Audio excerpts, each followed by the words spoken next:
Management at Rhodes University has strongly criticized the claims by two students who were recently expelled from the institution.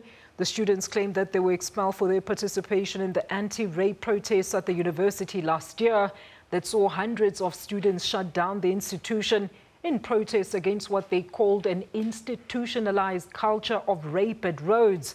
However, the university says that it was not their involvement in the process which led to the expulsion, but rather the students' involvement in various acts of criminality during the protests. Last year, hundreds of Rhodes University students protested against the violence perpetuated against women on campus. The university was shut down for 2 weeks. The protests led to several students being arrested. Now, a year and a half later, students in the front line have come under fire. Yolanda Yankee is one of the students who have been banned for life from the university. She believes her expulsion is unjust. It was not as full of substance for them to even base such a heavy sanction that they've imposed on myself and the other co-accused girl.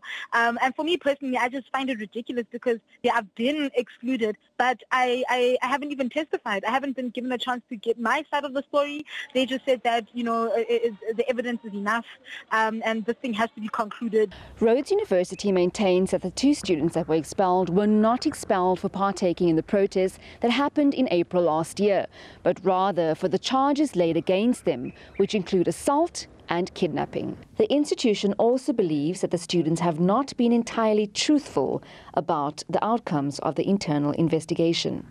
So if you look at the charges that were pressed against the students, include assault, include kidnapping, include insubordination, etc., etc.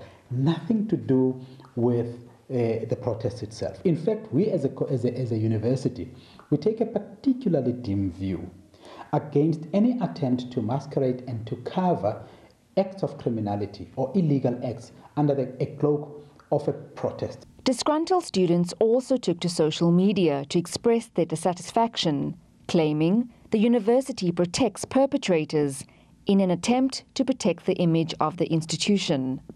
Some students even gave personal accounts of how the institution failed to address instances of sexual assault.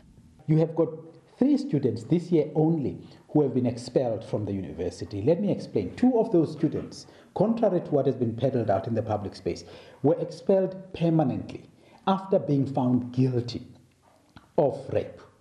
That's that. And you have got one student who was excluded for 10 years from the university, and the academic transcript also endorsed similarly. Since the protest last year, the university has set up a task team to address issues which the students raised.